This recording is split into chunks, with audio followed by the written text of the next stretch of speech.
Hello friends, you are watching frontline accounting और हम कर रहे थे अपना चैप्टर बैंक रिकंसिलिएशन का। 11th क्लास में बैंक रिकंसिलिएशन का चैप्टर मैंने आपको बताया था। बैंक रिकंसिलिएशन का मतलब होता है कि जब हम अपने फर्म के अकाउंट्स बनाते हैं तो उसके अंदर बैंक का कॉलम होता है। इसी तरह से हमारे बैंक के अंदर अकाउंट्स होते हैं और इन दोनों में जब हम कंपेयर करते हैं तो डिफरेंस आ जाते हैं। इन डिफरेंसों को दूर करने के लिए हम बैंक रिकंसिलिएशन स्टेटमेंट बनाते हैं। मैंने आपको बताया था कि बैंक रिकंसिलिएशन स्टेटमेंट का फॉर्मेट ये होता है। तो क्वेश्चन शुरू करने से पहले हम एक बार देख लेते हैं कि स्टेटमेंट में क्या करते हैं। सबसे पहले लिखते हैं बैंक रिकंसिलिएशन स्टेटमेंट, फिर लिखते हैं एज ऑन। जो भी आपका मंथ दे रखा होता है उस मंथ को आप यहाँ पर लिख देते हैं। जैसे कि मैंने आपको बताया था कि जनवरी हो तो जनवरी, फरवरी हो तो फरवरी, मार्च हो तो मार्च। उस महीने की लास्ट डेट के साथ हम यहाँ पर मंथ लिख देते हैं और हमारा कॉलम होता है पहले पर्टिकुलर का, फिर प्लस वाला और फिर माइनस वाला।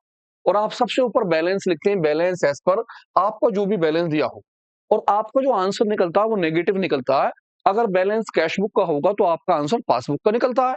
और जो जो ट्रांजेक्शन होती है इन ट्रांजेक्शनों को आप यहाँ लिख लेते हैं सीरियल वाइज। पहली ट्रांजेक्शन, दूसरी ट्रांजेक्शन, तीसरी ट्रांजेक्शन और चौथी ट्रांजेक्शन। इसी के साथ साथ मैंने आपको बताया था कि आपको ये ध्यान रखना है कि मैंने आपको बताया था कि हमारे पास जो बैलेंस होते हैं वो ये 4 बैलेंस होते हैं। वो बोलेगा debit balance as per cash book, तो आपका आंसर निकल के आएगा credit balance as per passbook. ये हमारी पहली कंडीशन होती है। अगर वो बोलेगा क्रेडिट बैलेंस तो आंसर निकल के आएगा डेबिट बैलेंस। दूसरा जो हमारा होता है वो होता है क्रेडिट बैलेंस कैश बुक का, यानी कि ओवरड्राफ्ट। और आपका आंसर निकल के आएगा डेबिट बैलेंस पासबुक का, यानी कि ओवरड्राफ्ट। अगर इसमें से उसने आपको डेबिट बैलेंस दिया तो आप आंसर क्रेडिट बैलेंस निकलेगा। इसी के साथ साथ आपको 2 बातें ध्यान रखनी है कि मैं प्लस वाले कॉलम में कौन सी बात लिखूं और माइनस वाले कॉलम में कौन सी बात। तो मैं दिखाता हूं एक बार फिर। ये हमारी बातें जो थी प्लस वाले कॉलम की थी, जो आपने पिछली वीडियो में देखी और मैंने आपको समझाई थी। आप ध्यान से पिछली वीडियो देखिए और इन बातों को खूब अच्छी तरह से कर लीजिए। और इसी के साथ साथ आपको ध्यान रखना होगा कि माइनस वाले कॉलम के अंदर ये बातें जो हैं ये फिक्स हैं। इन बातों में से जो भी बात हमारे सामने आएगी वो माइनस वाले कॉलम में आएगी। ये सारी बातें मैंने आपको पिछली वीडियो में समझाई थी। अगर आप पिछली वीडियो नहीं देख पाए तो पहले पिछली वीडियो देखिए, ताकि आपको पता चल जाए कि हम किन बातों को प्लस में लिखेंगे और किन बातों को माइनस में। और फिर हम अपना क्वेश्चन स्टार्ट करते हैं। तो देखते हैं अपना क्वेश्चन किस तरह से क्वेश्चन होगा। मेरा सबसे पहला क्वेश्चन जो बहुत ध्यान इत्मीनान से पढ़िए और देखिए क्वेश्चन क्या होता है। कहता है हमारा जो क्वेश्चन है वो है डेबिट बैलेंस किस पर, कैश बुक के ऊपर, जिसे आप क्या बोल लेंगे, फेवरेबल बैलेंस। कहता है question number first, the bank column of cash book. हमारे कैश बुक का बैलेंस जो है वो शो कर रहा है डेबिट बैलेंस 49,000, यानी कि मेरा कैश बुक का जो बैलेंस है वो 49,000 है। कहता 30 जून के अंदर, और मेरा मंथ जो है वो कौन सा है, 30 जून। मुझे ध्यान रखना है जब मैं बैंक रिकंसिलिएशन बनाऊंगा तो ऊपर लिख दूंगा 30 जून। और मेरा बैलेंस जो रहेगा वो रहेगा 49,000 कैश बुक का डेबिट बैलेंस। फर्स्ट लाइन कहता चेक शाम से हमने लिए 9,000 रुपए के और मोहन से लिए 15,000 रुपए के, were deposit but not collect up to the 30 June. वो कहता चेक जो थे एक 9,000 का चेक था और एक 15,000 का चेक था। दोनों को दोनों चेक मैंने बैंक में डिपॉजिट करे, लेकिन वो 30 जून तक क्या नहीं हुए, कलेक्ट नहीं हो पाए। तो इसकी डीलिंग क्या होगी मैं आगे समझाता हूं। इसी तरह से दूसरी डीलिंग है, नंबर वन है हमारा। कहता चेक जो है शाम से 9,000 रुपीज का है और मोहन से है 15,000 का। शाम से 9,000 का चेक है, मोहन से 15,000 का, वर डिपॉजिट, आपने डिपॉजिट करा। कहता बट नॉट कलेक्टेड, 30 जून तक वो कलेक्ट नहीं हुआ। इसकी डीलिंग को क्या करते हैं आराम से समझते हैं। पहले एक बार क्वेश्चन पढ़ लेते हैं। कहता रमेश एक क्रेडिटर से उसने डिपॉजिट करा एक चेक 8,000 रुपए का, क्या चीज, डायरेक्ट में। कहता बैंक ने जो है अलाउ करा इंटरेस्ट कितने का, 500 रुपीज का। नेक्स्ट डीलिंग है चेक जो 10,000 रुपीज का था, हमने इशू करा था किसे, राधे श्याम जी को। नॉट प्रेजेंट फॉर पेमेंट, लेकिन वो पेमेंट लेने के लिए नहीं आए हैं। तो आप ध्यान रखिए कि इनमें से कौन कौन सी चीजें जो प्लस में आएंगी और कौन कौन सी चीजें हैं माइनस में आएंगी। पीछे वाली बात को दिमाग में रखिए और ध्यान से देखते रहिए। अभी जब मैं क्वेश्चन करता हूं तो फिर दोबारा से आपको समझाता हूं। एक बार आगे की डीलिंग में पढ़ लें। कहता बैंक ने डेबिट कर दिए 6,000 रुपीज किसके, इंश्योरेंस प्रीमियम के। आपके अकाउंट से बैंक ने इंश्योरेंस प्रीमियम के पैसे डेबिट करे हैं। कहता बैंक ने फिर डेबिट करे कितने, 100 रुपीज, और किस चीज के, बैंक चार्जेस के। अब हमें क्या करना है, प्रिपेयर करना है बैंक रिकंसिलिएशन। तो सबसे पहले जब आप क्वेश्चन पढ़ने हैं, क्वेश्चन पढ़ने के बाद आप अपना फॉर्मेट ये बनाए। सबसे पहले यहां लिखे बैंक रिकंसिलिएशन स्टेटमेंट, और जो भी आपका मंथ था वो मंथ यहाँ, जैसे हमारा जो मंथ है वो कब है, 30 जून के अंदर। तो मैंने 30 जून 2024 यहां रखा। सबसे पहले बैलेंस एज पर, मेरा जो बैलेंस है वो किस चीज का है, कैश बुक का। तो मैं यहाँ पर बैलेंस कैश बुक का लिखूंगा और उसकी अमाउंट उठाकर यहां रख लूंगा। अब जितनी भी डीलिंग है उसी सब डीलिंगों को यहाँ लूंगा। कौन कौन सी डीलिंग?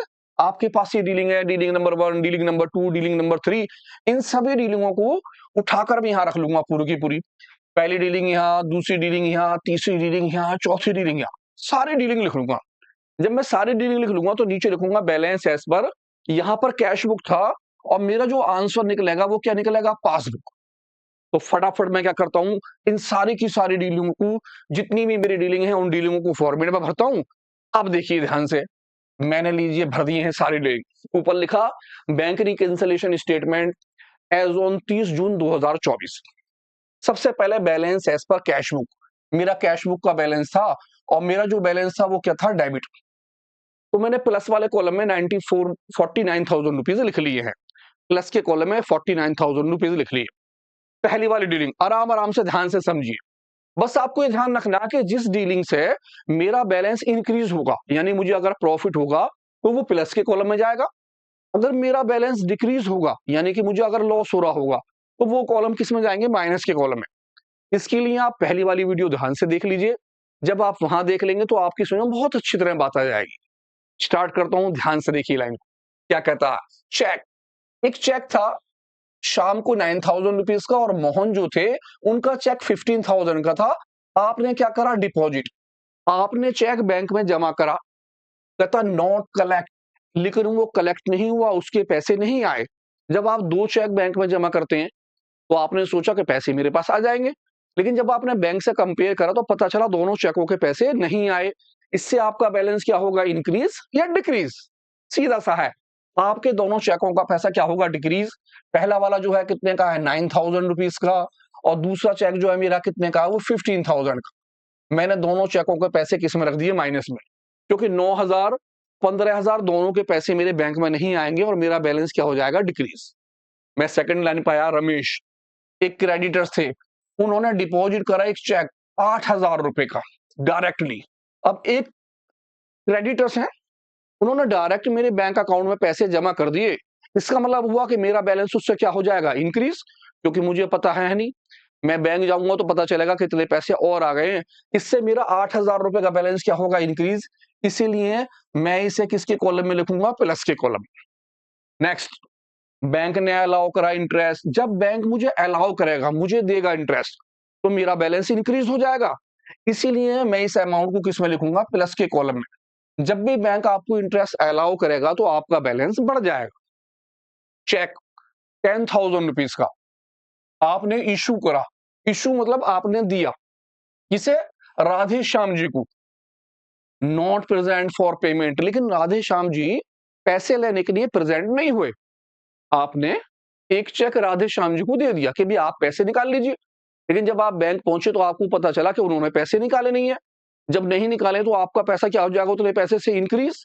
आपका ये वाला पैसा कितने रुपए का? 10,000 रुपए का क्या हो जाएगा? इंक्रीज, क्योंकि वो पैसे निकालेंगे नहीं और आपका बैलेंस उससे ज्यादा हो जाएगा। बैंक ने डेबिट करे, डेबिट का मतलब है आपके अकाउंट से पैसे काट दिए।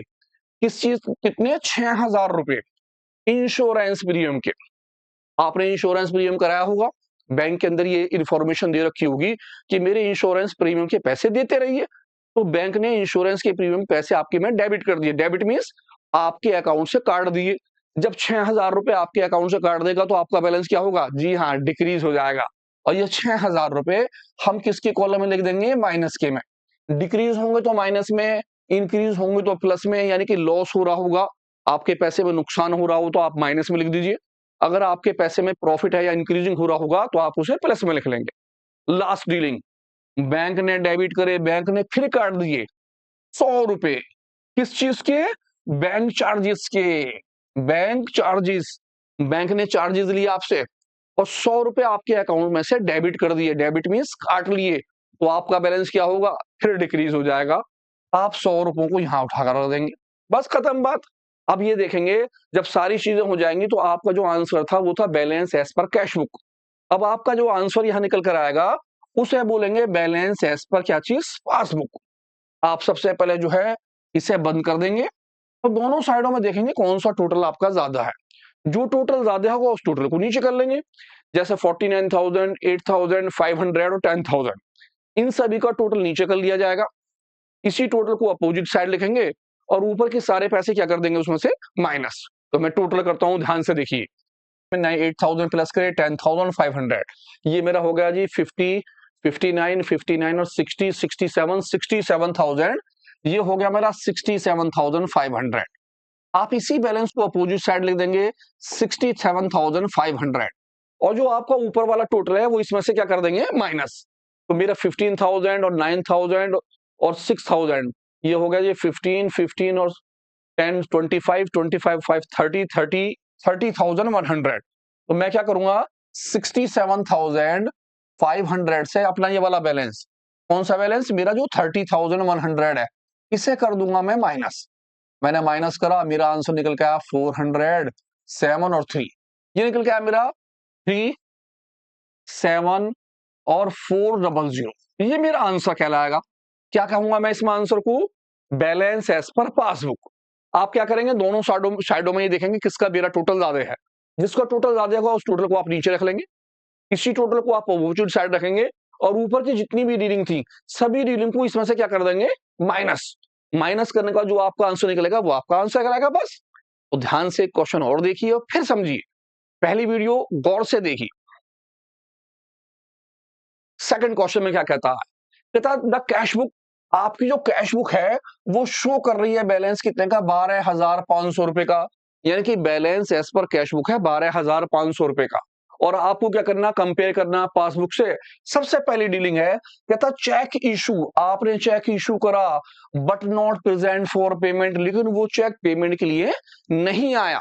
आपने चेक दे तो दिया लेकिन वो पैसे लेने नहीं आया, इसका मतलब क्या हुआ कि आपका बैलेंस क्या हो गया, इंक्रीज हो गया। ध्यान से आप देखिएगा, 6,000 से चेक डिपॉजिट, आपने चेक डिपॉजिट करा, किसके अंदर करा, बैंक के अंदर, नॉट कलेक्ट, लेकिन उसकी पेमेंट नहीं आई। आपने चेक बैंक में जमा तो कर दिया लेकिन पैसे नहीं आए, तो आपका बैलेंस क्या हो गया, डिक्रीज।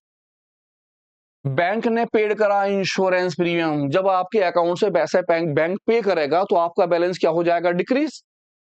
बैंक चार्जेस, बैंक ने आपके अकाउंट से चार्जेस लिए तो आपका बैलेंस क्या हो जाएगा, जी हाँ डिक्रीज। डायरेक्ट डिपॉजिट, एक कस्टमर था उसने डायरेक्ट आपके अकाउंट्स में पैसे डिपॉजिट कर दिए तो आपका बैलेंस, जी हाँ इंक्रीज हो जाएगा। इंटरेस्ट ऑन इन्वेस्टमेंट, अब इन्वेस्टमेंट का मतलब हो गया कि आपने किसी जगह पैसे लगाए थे, उसके ऊपर इंटरेस्ट आया और बैंक ने वो क्या कर लिया, कलेक्ट, और आपके अकाउंट्स में उसे क्या कर दिया, डिपॉजिट। जब आपके बैंक में अकाउंट्स में उसे कलेक्ट कर लेगा तो आपका बैलेंस क्या होगा, इंक्रीज हो जाएगा। तो स्टार्ट करते हैं। सबसे पहले बैलेंस फॉर्मेट बनाया था, same as it is format, यहां लिख लेंगे बैंक रिकंसिलिएशन, जो भी आपकी डेट होगी वो डेट लिख लेंगे। सबसे पहले balance as per cash book को लिख लेंगे और अपनी सारी डीलिंग यहां उतार लेंगे। देन नीचे लिखेंगे बैलेंस एज पर पासबुक, क्योंकि हम कैश बुक से स्टार्ट कर रहे हैं तो आंसर क्या निकलेगा, पासबुक। तो स्टार्ट करते हैं, ध्यान से देखते हैं सारी डीलिंग। मेरी डीलिंग कौन कौन सी है, सारी डीलिंग। मेरा कैश बुक का बैलेंस है कितने का, 12,500 का, और 1 2 3 4 5 6 की 6 डीलिंग आप उतार कर रख लेंगे। किस तरह से, इस तरह से बैलेंस में पहले लिखेंगे bank reconciliation statement as on 30 June, या जो भी डेट आपको दे रखी है उस डेट को आप लिख लेंगे, पर्टिकुलर प्लस और माइनस।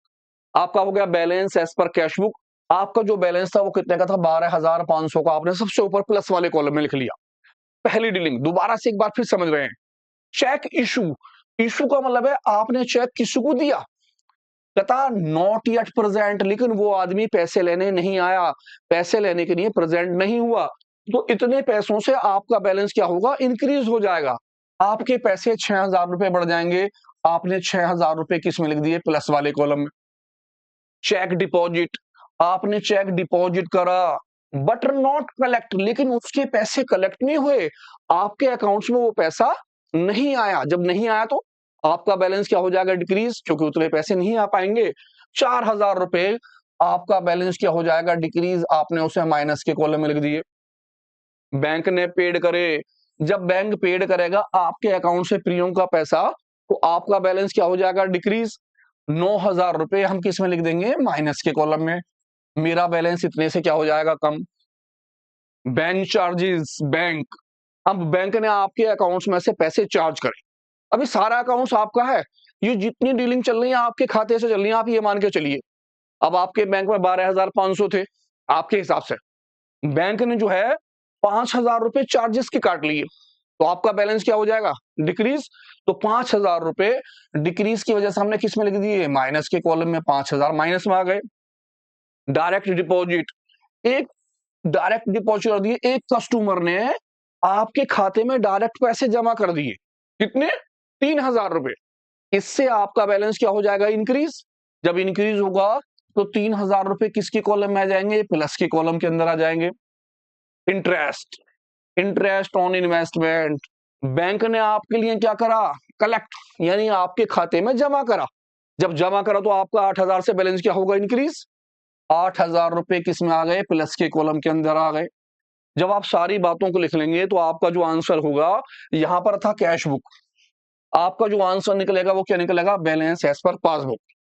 आप दोनों में देखेंगे मेरा कौन से साइड का टोटल ज्यादा है, जो टोटल ज्यादा होगा उसी टोटल को नीचे कर लेंगे। मैंने देखा मेरा टोटल जो है कौन सा है? ये 12,000 और 6 18,000, 18 19 20 21 21 और 8, 21 और 8 हमारा हो गया जी 29,500, ये हो गया। इसी पैसे को मैंने यहां लिख दिया 29,500। अब मैं करता हूं यहां का टोटल 9,000 और 5 14 4 18 18,000 रुपए, यानी कि 29,500 में से 29,500 से मेरे जो है 18,000 रुपए क्या हो जाएंगे? माइनस। माइनस करने के बाद जो मेरा आंसर निकला 500 1 और 1, ये निकला मेरा 11,500 रुपए का आंसर। ये जो आंसर है मैं इसे क्या बोलूंगा? Balance as per passbook. आप इससे अपोजिट आंसर लिखेंगे। आपका यहां आंसर था बैलेंस एज पर पासबुक, तो आपका आंसर निकलेगा बैलेंस एज पर, यहां पर था balance as per cash book, आपका आंसर निकला बैलेंस एज पर पासबुक। इसका सारा टोटल नीचे करा, इसी टोटल को उठाकर अपोजिट साइड रखा, इस टोटल में से 1 2 3 इन तीनों को प्लस करा और ऊपर में से माइनस कर लिया, जो आंसर निकल के आया उसे आप नीचे रख देंगे, खत्म काम। इतना आसान है। बस ध्यान से ये ध्यान रखिए कि ऐसे कौन कौन सी डीलिंग है जो प्लस में आएंगी, ऐसी कौन कौन सी डीलिंग है जो माइनस में आएंगी। पहली वीडियो को ध्यान से देखिए, उन पॉइंटों को लिख लीजिए और याद कर लीजिए, बाकी कुछ नहीं है। बैलेंस भी करना है तो एक क्वेश्चन फिर ध्यान से देखते हैं, जुड़े रहिए फ्रंट लाइन अकाउंटिंग पर। क्या कहता है क्वेश्चन नंबर 3? क्वेश्चन नंबर 3 में उसने कहा 31 दिसंबर, हम 31 दिसंबर में बना रहे हैं। हमेशा बैंक रिकंसिलिएशन किसी भी महीने के लास्ट में बनाई जाती है। जिस महीने में आप बना रहे होते हैं आपको ध्यान रखना पड़ता है कि उस महीने तक की आपको डीलिंग लेनी होती है। उसके बाद की अगर कोई डीलिंग है तो वो आप उसे इग्नोर कर देते हैं, छोड़ देते हैं, यानी उस स्टेटमेंट से वो रिलेटिव नहीं होती। बस ये ध्यान आपको रखना है। क्या कहता है? कहता हूं 31 दिसंबर 2024 कैश बुक जो थी रमेश भाई साहब की कैश बुक थी और उसका डेबिट बैलेंस था कितने का? 75,000 का।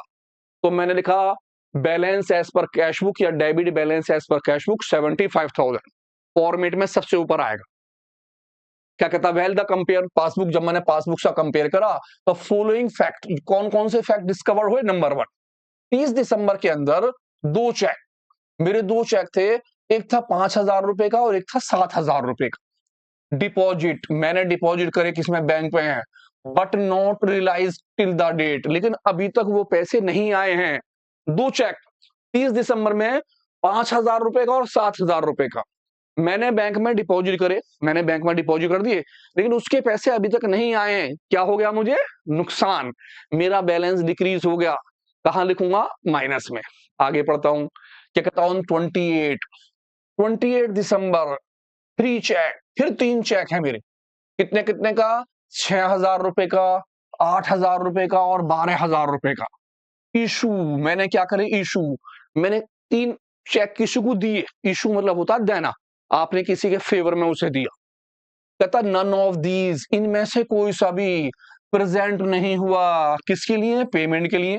अब आपने 3 चेक जो है 3 पार्टनर्स को या किसी को दे दिए, लेकिन उनमें से कोई भी आदमी पैसे लेने के लिए नहीं आया। जब नहीं आया तो आपका बैलेंस क्या हो जाएगा? उससे इंक्रीज, क्योंकि आपके बैंक में पैसा एज इट इज रहेगा। तो आप कहां लिखेंगे? प्लस के कॉलम में। Next, on 31 December the bank credit, credit का मतलब होता है आपके खाते में पैसे प्लस कर दिए 1250 किस चीज के? इंटरेस्ट के। अब बैंक ने आपको क्या दे दिया? इंटरेस्ट। जब इंटरेस्ट देगा, क्रेडिट का मतलब होता है आपको देना, आपको इंटरेस्ट दिया, जब आप कूद गया तो आपका बैलेंस क्या हो जाएगा, increase. But not in record in the cash book, वो आपकी कैश बुक में रिकॉर्ड नहीं है, क्योंकि बैंक ने दिया होगा तो आपके पास तो रिकॉर्ड होगा ही नहीं। जब रिकॉर्ड नहीं है तो आपका बैलेंस बढ़ जाएगा। सिमिलरली तथा बैंक हैज चार्ज, बैंक ने क्या करे, चार्ज करे, आपके अकाउंट में से पैसे काट लिए 150, नॉट रिकॉर्ड, जो आपके पास रिकॉर्ड ही नहीं है। अब आपके पास रिकॉर्ड नहीं है तो आपका बैलेंस क्या हो जाएगा, डिक्रीज। सही है। तो ध्यान से फटाफट हम पहले फॉर्मेट बनाते हैं, जैसे मैंने फॉर्मेट बनाया था, और फिर स्टार्ट करते हैं कौन सी डेट में, 31 दिसंबर के अंदर। पहले की तरह हम फॉर्मेट बना लेंगे। सबसे पहले लिखेंगे bank reconciliation statement as on 31। इस बार हमारा क्या था, 31 दिसंबर। आप यहां लिखेंगे 31 दिसंबर, पर्टिकुलर प्लस और माइनस। आप सबसे पहले लिखेंगे बैलेंस एज पर, किस चीज का बैलेंस था, कैश बुक का बैलेंस की सारी डीलिंग यहां लिखेंगे। किस तरह से डीलिंग लिखेंगे, अभी डीलिंग लिखते हैं, और लास्ट में आप लिखेंगे यहाँ पर क्या चीज, आंसर। और आपका आंसर क्या आएगा, मैंने बताया था जब ऊपर दे रखा हो कैश बुक, तो आपका नीचे क्या जाएगा, पासबुक। आप पासबुक का बैलेंस लिख देंगे। आपका ये वाला बैलेंस है डेबिट का, तो यहां पर किस चीज का बैलेंस कहलाएगा, फिर वो क्रेडिट का बैलेंस। तो स्टार्ट करते हैं, सारे फॉर्मेट में भरते हैं सारी चीजें। ध्यान से देखिए, मैं लिखा bank reconciliation statement as on 31 December, 31 December में मैं स्टेटमेंट बना रहा हूं, ये ध्यान रखिएगा। सबसे पहले मैंने लिखा balance as per cash book, और मेरा बैलेंस हो गया 75,000 का। अब सभी डीलिंगों को मैंने लिख लिया है। सबसे पहले फर्स्ट डीलिंग ऑन 30 दिसंबर, 30 दिसंबर के अंदर मेरे दो चेक थे। एक चेक 5,000 रुपए का था और एक चेक कितने का था, 7,000 का। डिपॉजिट इन बैंक, मैंने बैंक में जमा करे, बट नॉट रियलाइज्ड, अभी तक उसका कोई भी पैसा वसूल नहीं हुआ। टिल द डेट, अभी तक कोई भी पैसा वसूल नहीं हुआ। तो दोनों चेकों का मुझे क्या हो गया, नुकसान, यानी कि मेरा बैलेंस क्या हो जाएगा, डिक्रीज।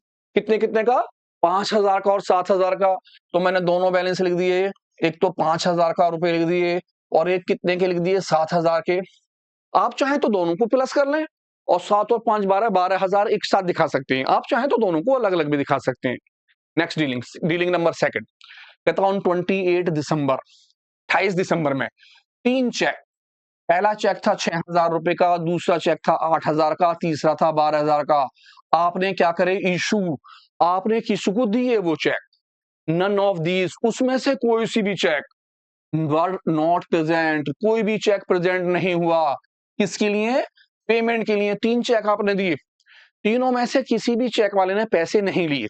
जब वो पैसे लेकर नहीं गए तो आपका बैलेंस क्या हो जाएगा, इंक्रीज।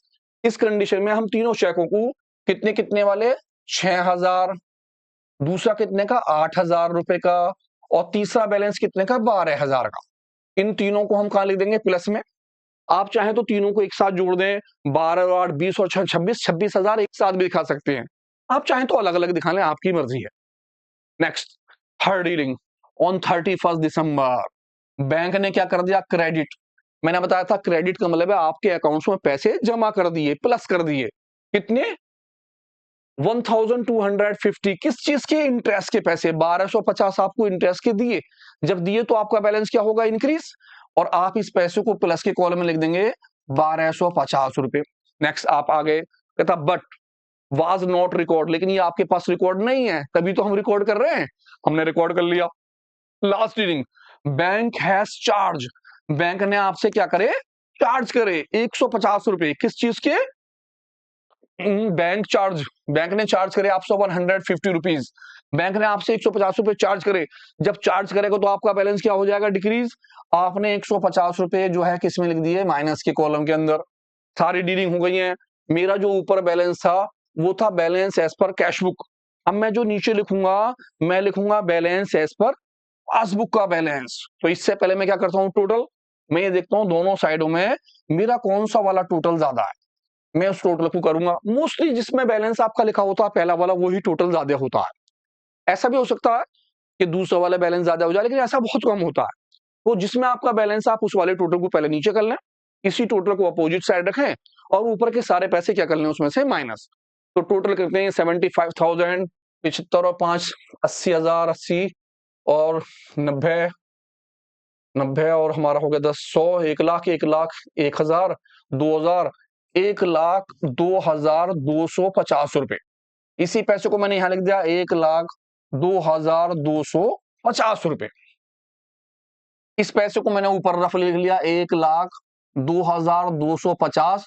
और इसमें से मैं इन तीनों बैलेंसों को, कौन कौन सा बैलेंस, पहला वाला बैलेंस, दूसरा वाला बैलेंस और तीसरा बैलेंस, यानी 5,000 का, 7,000 का और 150 का, 12,150 रुपए, इसमें से क्या कर दूंगा, माइनस। मैंने माइनस करे, आ गया 0, 0, 1, 0 और ये 9।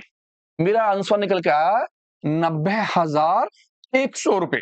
और ये जो मेरा आंसर है वो क्या कहलाएगा, बैलेंस एज पर पासबुक। खत्म बात, इतना छोटा सा करना है। ध्यान रखिए, इन सब बातों में आपको ध्यान रखना है कि वो प्लस में कब आएगी और माइनस में कब आएगी।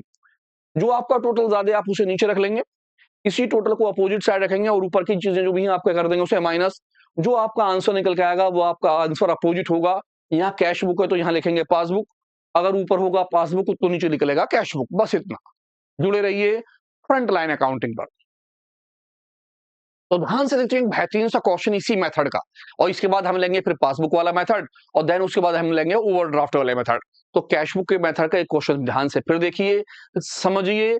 चैप्टर रटने से ज्यादा समझने का है। बहुत आराम इत्मीनान से देखिए, जुड़े रहिए फ्रंट लाइन अकाउंटिंग पे। तो पढ़ता हूं मैं क्वेश्चन। क्वेश्चन नंबर 4 क्या कहता है, कहता हूं 30 जून के अंदर बैंक जो है इसका कैश बुक का जो बैलेंस है आपका कितने का, 12,000 का। यानी कि आप लिखेंगे बैलेंस एज पर क्या चीज, कैश बुक। और आपका balance as per cash book कितने का होगा, 12,000 का। आप सबसे पहले कॉलम में लिख लेंगे जब हम उसे फॉर्मेट बनाएंगे। इसके बाद रीडिंग पढ़ना स्टार्ट करते हैं। क्या कहता है, चेक। आपने चेक जो है पेड करे बैंक के अंदर। चेक पेड का मतलब है आपने डिपॉजिट करा चेक बैंक के अंदर 8,000 रुपए का। बट आउट ऑफ दीज, इसमें से चेक 6,500 का क्या हुआ, क्रेडिट। आपने जमा तो करे थे 8,000 रुपए, लेकिन बैंक के अंदर जो जमा हुए वो कितने हुए, 6,500 रुपए। तो आपको क्या हुआ, जी हाँ, आपको नुकसान हो गया, आपका पैसा डिक्रीज हो गया। कितने का, दोनों का कंपेयर, 8,500 में से 6,500 तो आ गए। इसका मतलब है 1,500 का ना आपको नुकसान हो गया। तो 1,500 किस में लिख देंगे हम, डिक्रीज में लिख देंगे, माइनस वाले में। कहता था रिसीप्ट कॉलम, आपने जो रिसीप्ट करा था वो पैसा क्या है, अंडर कास्ट, कम लिखा हुआ है। आपने जो पैसे रिसीव करे थे वो पैसे कम है, जबकि एक्चुअल में आपके पास पैसे ज्यादा हैं। तो आपका बैलेंस क्या हो जाएगा, इंक्रीज। आप इसे प्लस के कॉलम के अंदर लिखेंगे। 30 जून एक कस्टमर ने डिपॉजिट कर दिए, कैसे, डायरेक्ट। एक कस्टमर था, उसने आपके बैंक अकाउंट के अंदर डायरेक्ट पैसे जमा कर दिए। जब डायरेक्ट पैसे कोई आदमी जमा कर देगा तो आपका बैलेंस क्या हो जाएगा, इंक्रीज। आप इसे प्लस के कॉलम में लिखेंगे। नेक्स्ट कहता चेक था 9,200 रुपए का, वर इशू, आपने किसी भी आदमी को दिए 9,200 रुपए के चेक आपने इशू कर दिए, दे दिए। ऑफ विच, जिसमें से 2,200 were present for the payment on 15 जुलाई। हम बना रहे कौन सी डेट में है इसे, 30 जून के अंदर। और ये वाले पैसे जो आए हैं वो कब आए हैं, 15 जुलाई में। अब देखिए, आप बना रहे 30 जून में और पैसा कब आ रहा है, जुलाई में। आपने 9,200 रुपए के चेक दे दिए, 2-3 आदमियों के चेक रहे होंगे, आपने वो चेक उसे दे दिए। तो उसमें से जो एक चेक था 2,200 वाला वो कब आया, 15 जुलाई। इसका मतलब ये हुआ कि 30 जून तक ये वाले पैसे नहीं आए। जब नहीं आए तो 30 जून में आपका बैलेंस क्या हो जाएगा, इंक्रीज। तो हम केवल इसी चेक को लेंगे, क्योंकि इसका मतलब है बाकी सब चेक वालों ने पैसे ले लिए होंगे और 2,200 वाले ने पैसे नहीं लिए होंगे, उससे हमारा बैलेंस इंक्रीज हो जाएगा। नेक्स्ट डीलिंग, पासबुक जो है उसमें क्रेडिट है, यानी कि आपके खाते में जमा है 330 रुपए, किस चीज के, इंटरेस्ट की, आपको ब्याज मिला होगा। तो आपका बैलेंस क्या हो जाएगा, इंक्रीज। और 60 रुपए क्या है, डेबिट, आपके पैसे में से काट लिए हैं। किस चीज का पैसा काटा, बैंक चार्जेस का। आपके खाते से बैंक चार्जेस के पैसे काट लिए, तो आपका बैलेंस क्या हो जाएगा, डिक्रीज। तो ध्यान से इस क्वेश्चन को करते हैं। जैसे मैंने बताया था, आप इस क्वेश्चन के साथ सबसे पहले फॉर्मेट बना लेंगे। ऊपर लिखेंगे bank reconciliation statement as on, कौन सी डेट में, 30 जून के अंदर। फिर अपनी सारी डीलिंगों को उतार लेंगे और उसके बाद हम स्टार्ट करते हैं। तो मैं करता हूं स्टार्ट। मैंने आपके लिए बनाकर तैयार कर दिया है। सबसे पहले लिख दिया bank reconciliation statement as on 30 June 2024। और मेरा सबसे ऊपर बैलेंस आ गया, balance as per cash book, कितने रुपए का, 12,000 का। कितने का, 12,000 का, 30 जून के अंदर बैलेंस। मैंने 30 जून में सबसे पहले बैलेंस लिख दिया। अब सारी ट्रीटमेंट मैंने यहां कर ली है, सारे पॉइंट उतार लिए हैं जितने भी थे, और मेरा जो आंसर निकलेगा वो निकलेगा कौन सा वाला, बैलेंस एज पर पासबुक। ये हमारा कैशबुक का आखिरी क्वेश्चन होगा। इसके बाद अगला हमारा जो टॉपिक होगा वो होगा पासबुक के क्वेश्चन पे। आप वहां ध्यान से समझिएगा और देखिएगा। इससे पहले फिर दोबारा समझा रहा हूं, फिर समझिए इस बात को। क्या कहता, बहुत अच्छा क्वेश्चन है, बहुत प्यारे पॉइंट है। चेक मैंने पेड करा बैंक में, आपने चेक बैंक में पेड करा 8,000 का, आउट ऑफ दीज जिसमें से केवल 6,500 क्रेडिट, 6,500 आपके बैंक में क्या हुए, क्रेडिट हुए। इसका मतलब है इन दोनों का डिफरेंस 1,500 रुपए आपके अकाउंट्स में नहीं आए, और आपका क्या हो गया, बैलेंस डिक्रीज, 1,500 का बैलेंस डिक्रीज हो गया, आपने उसे माइनस में लिख लिए। द रिसीप्ट कॉलम, आपका जो रिसीप्ट का कॉलम था वो क्या हो रहा, कैशबुक का अंडरकास्ट, वो बैलेंस आपका क्या लिखा हुआ है, कम लिखा हुआ है। कितने रुपए से, 200 रुपए से।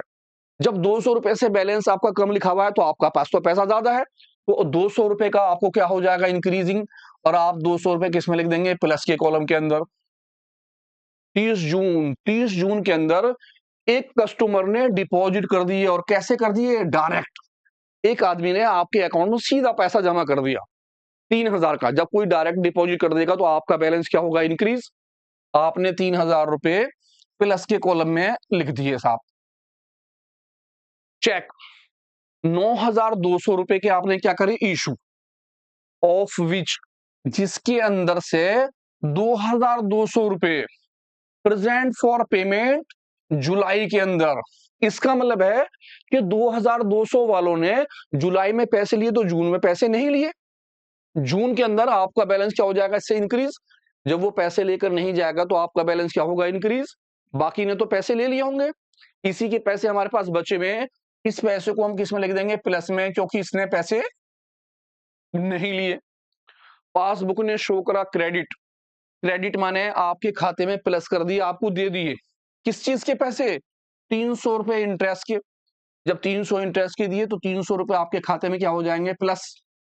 और आपसे डेबिट करे, डेबिट माने आपके अकाउंट में से काट लिए पैसे 60 रुपए, किस चीज के, बैंक चार्जेस के। तो 60 रुपए से आपका बैलेंस क्या हो जाएगा, डिक्रीज। जब आप ये भर दें तो दोनों साइडों में अपनी उस साइड का टोटल कर लें जो आपकी ज्यादा होगी। मैंने इस वाली साइड का टोटल अपना करा, 12,000 और 3 15,000, 15 16 17, 17,000, 3 और 2 5 और 2 7, 17,700 रुपए का मेरा बैलेंस यहाँ आया। इसी आंसर को मैंने यहाँ लिख दिया 17,700 रुपए।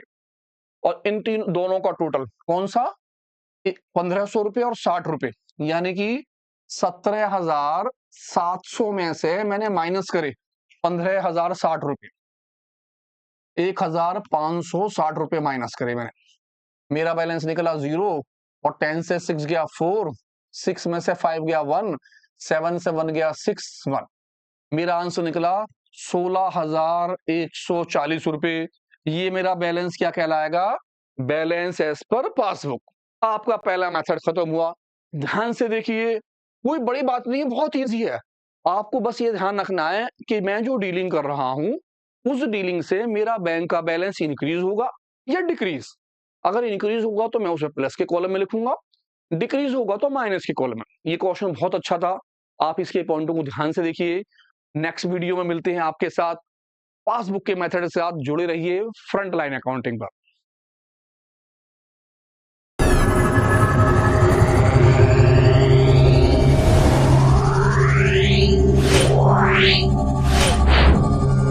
Yeah.